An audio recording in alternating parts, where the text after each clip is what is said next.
حوران بہشت۔ اس وقت کی منظر کشی استاذ زمن یوں کرتے ہیں، جنت کی حوریں ٹھنڈے ٹھنڈے پانی کے پیالے لے کر کے کھڑی ہے، شہادت دلہن بن کر لال جوڑا پہن کر کے کھڑی ہے، فاطمۃ الزہرا رو رہی ہے، رسول اللہ کے ہاتھ میں خون کی ایک کانچ کی ایک شیشی ہے، بوتل ہے، اس میں سب کے خون جمع ہو گئے، ابھی حسین کا خون باقی ہے، حضور کی زلفیں بکھری ہے، آقا کے بدن پر کپڑوں پر خون کے دھبے ہیں، میرے رسول اس شیشی کے اندر اب حسین کا خون بھریں گے اور میدان کربلا میں نواسے کا امتحان دیکھنے آئے، فاطمۃ الزہرا بیٹے کا امتحان دیکھنے آئے، مولا علی وہ پاکیزہ روحوں کا نزول ہے، ایسے عالم کے اندر حسین سر کو سجدے میں رکھتے ہیں اور یوں عرض کرتے ہیں، یار اب بھی تو راضی ہے یا نہیں؟ تو ندا آتی ہے، یا ایتھا النفس المطمئنہ ارجعی الی ربک راضیۃ مرضیہ فادخلی فی عبادی وادخلی جنتی۔ حسین تو مجھ سے پوچھتا ہے اب کہ میں راضی ہوں کہ نہیں، اب تیرا خدا تجھ سے پوچھتا ہے، اے میرے یار حسین اب تو بھی بتا دے کہ تو اپنے اللہ سے راضی ہے کہ نہیں؟ میں نے تو تیری رضا کے لیے سب کیا، سب لٹا دیا، سب لٹا دیا۔ حسین سبحان ربی العالی کہتے ہیں، سنان ولد الشیطان خولی پلید، اور اس کے بعد شمر لعین، یہ تینوں ٹوٹ پڑتے ہیں مولا حسین پر، اور اس کے بعد مولا حسین کا سر انور، یہ تینوں مل کر کے تن سے جدا کرتے ہیں۔ مورخین نے الگ الگ روایتیں کی ہیں، میں نے تینوں کو ایک ساتھ جوڑ دیا ہے امام علی مقام کی توفیق سے، تاکہ روایتوں میں تطبیق ہو جائے کہ یہ تینوں نے ایک ساتھ جو ہے مولا حسین کو شہید کیا، اور شہید کرنے کے بعد جیسے ہی سر تن سے جو ہے وہ جدا ہوا، شہادت جو سرخ جوڑا پہنے کھڑی تھی وہ دوڑ کر آئی، لپٹ کر حسین کے سینے لگ گئی، اور حسین بہتے ہوئے خون کا صحرا باندھ کر جو ہے وہ جنت کا دولہا بن کر جنت کی طرف بڑھ پڑے۔ جیسے سر کاٹا گیا، وہ نانا کا امامہ، وہ پیاری پیاری زلفیں، وہ سر اٹھا کر کے لے کے بھاگے،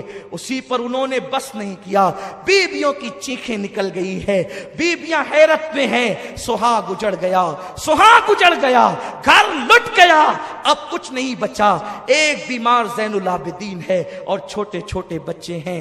اسی پر داستان کربلا ختم نہیں ہوتی، ابھی تو اتنا ہی کچھ ہو رہا تھا کہ بیویوں نے سوچا ہوگا یا کوئی مورخ سوچتا ہوگا اسی پر معاملہ ختم ہوگا، ابھی یہ ہوا، انہوں نے امام حسین کے کپڑے اتارے، امامہ چھینا، انگوٹھی لی، تلوار چھینی، سب لیا، اور اس کے بعد 10 پلیدوں نے مل کر کے مولا حسین کی لاش پہ گھوڑے دوڑائے۔ سوچو ان عورتوں کے دلوں پہ کیا گزرتی ہوگی۔ سورج نے چہرہ منہ چھپا لیا، امام حسین جیسے ہی شہید ہوئے، معتبر مورخین لکھتے ہیں سورج کو گہن لگ گئے، رات جیسا سما ہو گیا، دن میں رات جیسا سما ہو گیا، دن کو تارے نظر آنے لگے، خون کی برسات ہونے لگی، یہ حالات پیدا ہو گئے۔ ان پلیدوں کی آنکھوں پہ پٹی تھی، اس لیے کہ جب کسی سے دین لیا جاتا ہے تو عقلیں چھین لی جاتی ہے، آدمی کو کچھ خبر نہیں ہوتی کیا ہو رہا ہے۔ ان لوگوں نے اس پر بھی بس نہیں کیا، وہ تارے ہی دیکھ کر کے ڈر جاتے، لیکن چونکہ ان کے دل سیاہ ہو چکے تھے، اللہ نے ان کے دل پہ مہر لگا دی تھی، ان پر کوئی اثر نہیں ہوا۔ انہوں نے مولا حسین کے کپڑے نکال لیے، گھوڑے دوڑانا شروع کیے، بیویاں رونے لگی، ابھی وہ رو ہی رہی تھی کہ جو لاشیں رکھے ہوئے تھے انہیں بھی پکڑ پکڑ کر میدان بیچ میں لایا گیا، بچوں کی گردنیں اڑائی گئی، آنو محمد کی گردنیں کاٹی گئی، علی اکبر کی گردن کاٹی گئی، عباس کی گردن کاٹی گئی، 72 شہداء کی گردنیں کاٹ لی گئی، اور کاٹنے کے بعد اسے اپنے قبضے میں کر لیا گیا، اور سارے شہداء کے کپڑے اتار کر کے پھر ان پر گھوڑے دوڑائے گئے۔ بی بی زینب کہتی تھی، یا رسول اللہ، یا محمدہ، یا محمدہ، یا محمدہ، یا رسول اللہ آپ پہ درود و سلام ہو، آپ کے ناز کے پالوں پہ گھوڑے دوڑتے ہیں، گھوڑوں کی ٹانپوں سے آپ کے ناز کے پالے کچلے جاتے ہیں، یا رسول اللہ آپ بھی آ کر کے دیکھیں، یہ تماشا آپ بھی آ کر کے دیکھیں۔ سیدہ زینب سلام اللہ علیہا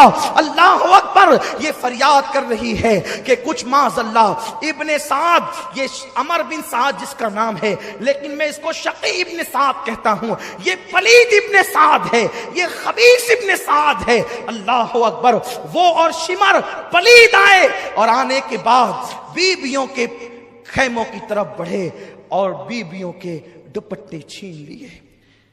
سیدہ زینب نے کہا پلیدو، ہمارے لیے آیہ تطہیر نازل ہوئی، ہمارے دوپٹے چھینتے۔ کچھ لوگ کہتے ہیں دوپٹے نہیں چھینے گئے، میں کہتا ہوں خدا جانے کیا ہمدردی ہے یزیدیوں سے کہ ان کے جرائم وہ کم کرنا چاہتے ہیں۔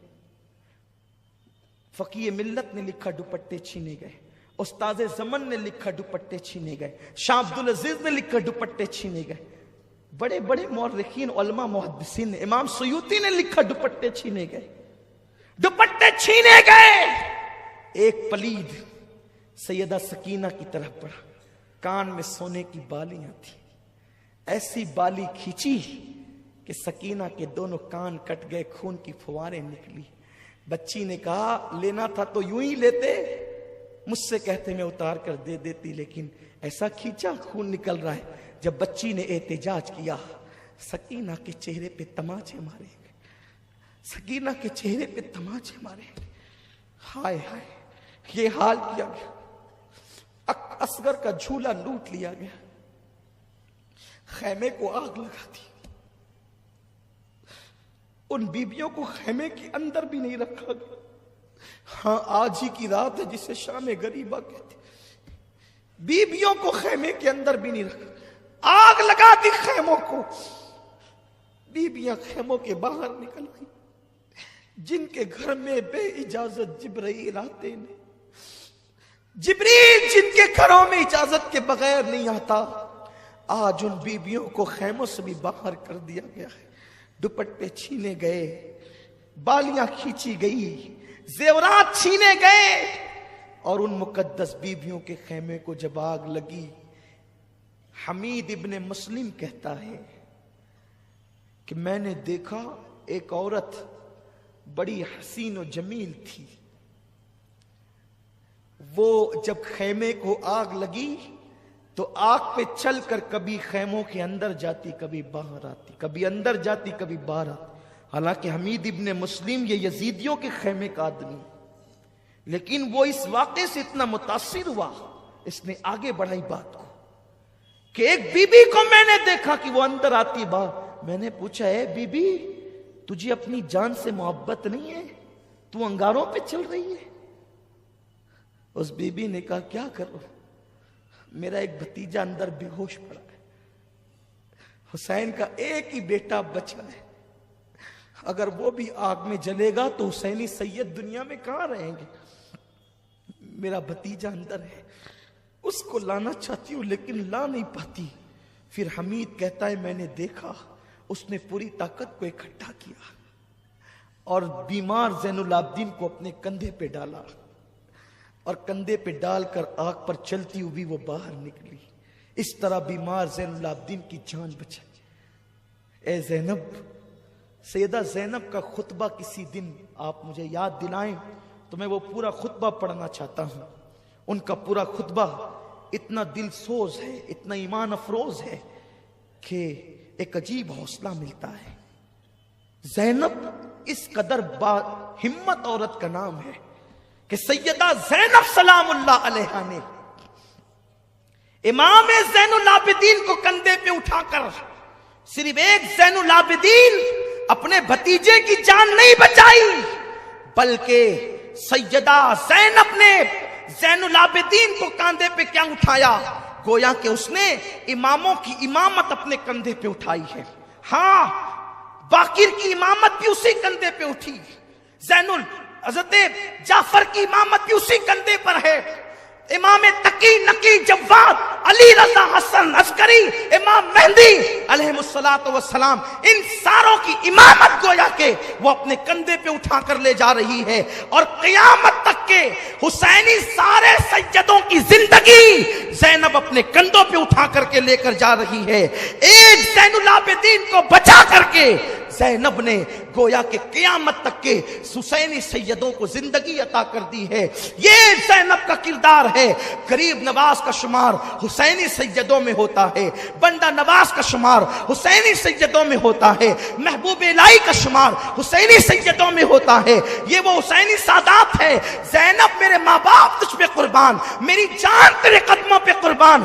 اگر تو زین العابدین کو نہ بچاتی تو محمد باقر کو ہم کس سے پاتے، امام جعفر کو کس سے پاتے، امام موسیٰ کاظم کو کس سے پاتے، علی رضا کا چہرہ ہم کس طرح دیکھتے، حضرت تقی نقی جواد حسن عسکری کو ہم کہاں پاتے، امام مہدی کا وجود کہاں ہوتا، غوث الاعظم کی امی کہاں پیدا ہوتی، کیونکہ وہ بھی حسینی سادات میں سے ہیں۔ تو نے ایک کو بچایا، گویا کہ اتنے سیدوں کو زندگی عطا کی ہے۔ اللہ تیری قبر پر رحمت و نور کی برسات فرمائے۔ اللہ اکبر۔ ابھی یہی سب کچھ ہو رہا تھا کہ عصر کا وقت آیا۔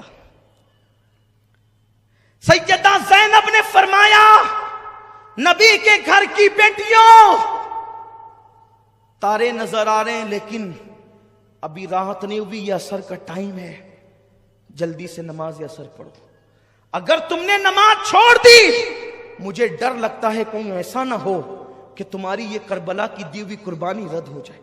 دیکھو یہ فکر دی ہے سیدہ زینب نے۔ ارے تمہارے یہاں کی شادیوں میں تم نماز چھوڑتے ہو، کرکٹ دیکھ کر تم نماز چھوڑتے ہو، فلموں میں بیٹھ کر نماز چھوڑتے ہو۔ حسینیوں، منافق مت بنو، پکے حسینی بنو، فکر حسینی کو اختیار کرو، فکر زینب کو اختیار کرو۔ کربلا میں 72 جسموں پہ گھوڑے دوڑ رہے ہیں، پھر بھی زینب کہتی ہے اب بھی نماز چھوڑنے کی اجازت نہیں، اب بھی نماز پڑھو، کیونکہ نانا کا فرمان ہے۔ آقا نے فرمایا جس نے عصر چھوڑ دی اس کے زندگی بھر کے اعمال برباد کیے جا سکتے ہیں۔ اے نبی کی بیٹیوں، اب تمہیں بہت رونا ہے، بہت رو چکی ہو اور ابھی بہت رونا باقی ہے، اس لیے نماز پڑھ لو، بعد میں رونا۔ اللہ اکبر۔ بیویوں میں سے کسی نے کہا زینب وضو کے لیے پانی نہیں تو تیمم کیا جاتا ہے، تیمم تو مٹی سے کیا جاتا ہے، یہاں تو پورا خون ہی خون ہے، ہم کہاں تیمم کریں؟ اس وقت سیدہ زینب نے کہا تھا اپنے بیٹے، اپنے بھتیجے، اپنے شوہر، اپنے خاندان والوں کے خون سے تیمم کرو مگر نماز پڑھو، اب بھی تم پر نماز معاف نہیں ہے۔ مسلمانوں یہ نماز ہے جو نبی کے گھر والوں نے جسے کبھی ترک نہیں کیا، کربلا میں بھی ترک نہیں کیا۔ مولا حسین نے سجدے میں جان دی ہے، حسین کا سجدہ وہ سجدہ ہے، سجدہ کرتے سب نے دیکھا، سر اٹھاتے کسی نے نہیں دیکھا، اور میرے آقا نے فرمایا کہ جو جس حالت میں دنیا سے جائے گا قیامت کے دن اسی حالت میں اٹھے گا۔ حسین سجدے میں دنیا سے گئے ہیں، جب قیامت ہوگی کوئی کھاتے اٹھے گا، کوئی کلمہ پڑھتے اٹھے گا، کوئی درود پڑھتے اٹھے گا، حسین سجدے سے سر اٹھاتے ہوئے اٹھے گا۔ یہ مولا حسین کا سجدہ ہے۔ اس لیے میں تمہیں مولا حسین کا واسطہ دے کر کے کہتا ہوں، آوارگی چھوڑ دو، حرام کاروبار چھوڑ دو، اسلام دشمن طاقتوں کو خوش مت کرو، نماز کے پابند بنو، عبادت کے پابند بنو، اور آج سے عہد کرو مولا حسین ہم تیرے سچے غلام ہیں، زینب ہم تیرے بابا کے غلام ہیں، تیرے غلام ہیں۔ ہم نے کل تک جہالت میں گناہوں میں زندگی گزاری، آج کے بعد نہیں گزاریں گے۔